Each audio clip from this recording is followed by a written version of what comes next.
NIO with 4,700 insurance registrations. That's for the week of June 17th through the 23rd. This is a good number. In fact, it's a top 10 number. And if we want to do a comparison just for NIO on comparable weeks through the months in this year of 2024, in January, roughly the same week, they had about 2,000. And then in February, it looks like they had about 2,300. Moving into March, they had around 3,000. And again, this is just comparable weeks for NIO. I'm not trying to get too crazy with this data. We've been tracking it a very long time here on the channel, over 2 years. 3,000 again in April for the comparable week. And then May was the big one, kind of the outlier, if you will, 5,400. That was also, of course, May was the monthly delivery record.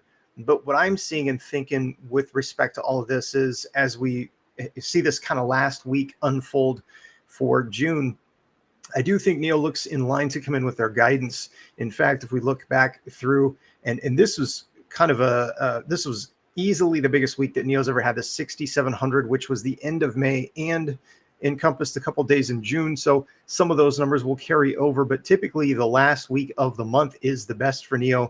So yeah, probably we'll see a 5,000 plus number, even just using, rough math and estimating we're about 7,000 without whatever this carryover was, and then another 4,700. So NIO does look positioned to come in the last week with a 5,000 plus number on the weeklies, and that should put them in line for their guidance. So in my mind, everything looks good, but that's just me. And again, we've been tracking this data for so long.